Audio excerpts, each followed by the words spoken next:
So my space typically is that more experienced owner who's Okay. done this multiple times. Yep. Kind of going back into my original point of being commercial real estate, highly, upper education on that. I like to work with clients who have done this before, Okay. and I don't necessarily have to hold their hand. And I also am more than fine with doing my education hat, in which I want to teach Yeah. what this looks like for first-time home buyers and help peel off that Band-Aid a little bit. Yeah. One of my clients who moved up here from Louisiana, he was a first-time home buyer, him and his wife. They moved originally from New York. Then in New York, you don't typically own a lot unless you're, you're doing some real cool stuff that way. Yep. You're coming down to Louisiana, where he's from. They living in the heart of New Orleans. He's like, I'm coming out here, I want to own a home. Yep. Cool. Let's walk you through what that looks like. I'm now kind of educating that same client on, hey, here's what it looks like to buy an investment property.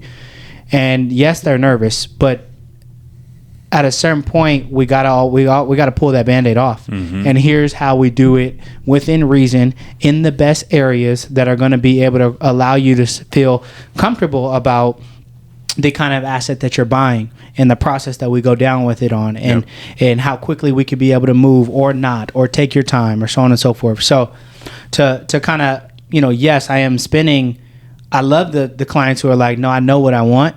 Find me what I want and let's roll. Cool. Great. Yep. And I also love the clients who are like, hey, help guide me through where is it that I should think about. And that's my perfect opportunity to say, cool, let me tell you about Suwannee, Johns Creek, and Alpharetta. Yep. And Milton and Sandy Springs and Buckhead and so on and so forth. So that's a little bit of my space of like, hey, when I'm given the opportunity to educate, great.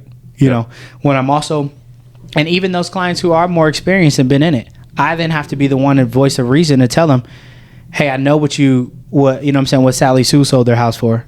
And I know what you think that you want for it because you've seen the market kind of grow in this space. Mm-hmm. But let's talk about what your home is actually worth. Or let's talk about what we can actually be able to do for you, and so on and so forth, and what that looks like. So I think that's where I feel confident about, my experience in life being able to allow me to walk into anybody's space and feel comfortable and confident.